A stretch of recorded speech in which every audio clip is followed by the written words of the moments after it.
CBI के action के बीच deputy CM Manish Sisodia ने शराब नीति के जरिए भ्रष्टाचार के आरोपों पर सफाई दी। प्रेस कॉन्फ्रेंस में मनीष सिसोदिया ने दिल्ली की नई एक्साइज पॉलिसी की तारीफ की। उन्होंने कहा कि नई एक्साइज पॉलिसी बेस्ट पॉलिसी है। एक्साइज पॉलिसी में कोई घोटाला नहीं हुआ। उन्होंने कहा कि छापेमारी के जरिए दिल्ली सरकार के अच्छे कामों को रोकने की कोशिश हो रही है। उन्होंने कहा सत्येंद्र जैन पहले से जेल में है, मैं भी 2-3 दिन में गिरफ्तार हो जाऊंगा। 144 करोड़ का जिक्र है, न 11,000 करोड़ का जिक्र है, 1100 करोड़ का, न 8,000 करोड़ का मनोज तिवारी जी वाला जिक्र है। मैं कह रहा हूं कि ये सब बकवास है। ये सब बकवास कर रहे हैं। इस पूरी पॉलिसी में कोई घोटाला नहीं हुआ। बहुत शानदार पॉलिसी है और जो ये लोग कह रहे हैं इनको ना तो कुछ पता है, ना इन्होंने कुछ पढ़ा है। बस इनको तो कहीं से कोई स्क्रिप्ट जो दी जाती है ये उसको रटते हैं। मनीष सिसोदिया की सफाई के बाद बीजेपी ने पलटवार किया।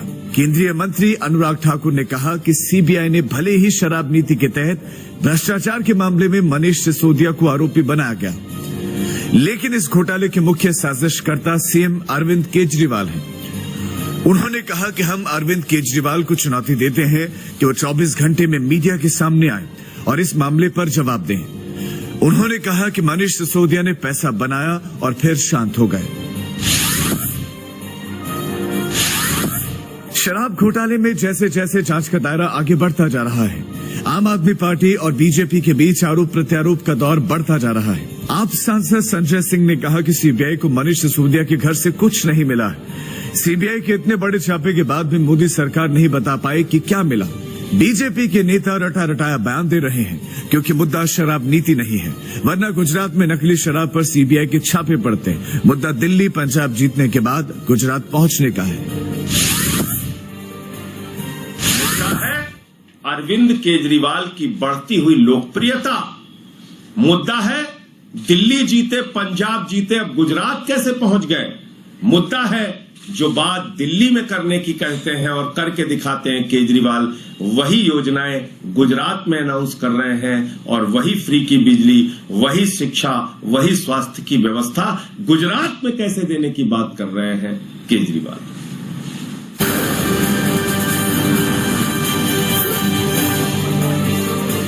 बीजेपी सांसद प्रवेश वर्मा ने संजय सिंह के हमलों का जवाब दिया। प्रवेश वर्मा ने तो यहां तक कह दिया कि असल में संजय सिंह और सौरभ भारद्वाज ही मनीष सिसोदिया को जेल भेजना चाहते हैं। प्रवेश वर्मा ने कहा कि संजय सिंह और सौरभ भारद्वाज की प्रेस कॉन्फ्रेंस देखी, उनमें ये उत्सुकता देखने को मिली कि मनीष सिसोदिया के घर से क्या मिला, क्योंकि वो भी चाहते हैं कि जल्द मनीष सिसोदिया को गिरफ्तार किया जाए और उनको मंत्री पद मिले। बहुत ही अपना दावे के साथ कह सकता हूं, क्योंकि मैं भी उन सारे लोगों को जानता हूं जो ये सारे लिकर माफिया हैं और ये सारी गेम में इन्वॉल्व थे, और वो खुद ही आकर सीबीआई को ये बात बता चुके हैं। इसमें से बहुत सारे लोग तो अपना हॉस्टाइल हो चुके हैं, वो अपना सरकारी गवाह बन चुके हैं और वो एक एक बात बता चुके हैं कि ओबराय होटल में स्वीट हमारा बुक था, वहाँ पे मनीष सिसोदिया आता था। एक यहाँ पे साउथ दिल्ली में रेस्टोरेंट है, वहाँ पे मनीष सिसोदिया आता था। उसका जो मालिक था वो सारा दिल्ली का कलेक्शन करता था। 6% ये अपना किकबैक लेते थे। कोई यहाँ पे ओखला में वेयर हाउस था, वहाँ पे सारा पैसा जाता था, वहाँ से गोवा और पंजाब में ट्रांसफर करते थे। तो सारी बातें ऑलरेडी सीबीआई के पास में सारे सबूत हैं, अब तो वो इनको उठा रही है। बिहार के डिप्टी सीएम तेजस्वी यादव ने आरजेडी कोटे के सभी मंत्रियों को नसीहत दी है कि कोई मंत्री विभाग में अपने लिए नई गाड़ी नहीं खरीदेगा। इसके अलावा मंत्रियों को गुलदस्ता लेने देने की जगह खिताब कलम के आदान प्रदान को बढ़ावा देने के लिए भी कहा गया है।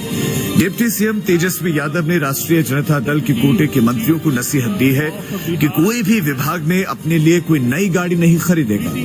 इसके साथ ही उम्र में बड़े कार्यकर्ता, समर्थक या किसी भी व्यक्ति को पांव नहीं छूने देंगे। शिष्टाचार और अभिवादन के लिए हाथ जोड़कर प्रणाम, नमस्ते और आदाब की परंपरा को बढ़ावा देंगे। राजस्थान के जालौर में दलित छात्रा की मौत के मामले में नया मोड़ आ गया है। एडीजी क्राइम रवि प्रकाश ने शासन को एक रिपोर्ट भेजी है जिसमें उन्होंने कहा कि स्कूल में उन्हें कोई मटका या मटकी नहीं रखी मिली। हालांकि स्कूल के जिस कमरे में आरोपी टीचर रहता है वहां एक मिट्टी का बर्तन रखने की जगह है। हालांकि स्कूल स्टाफ और बच्चों का कहना है कि वो सभी लोग टंकी से पानी पीते थे।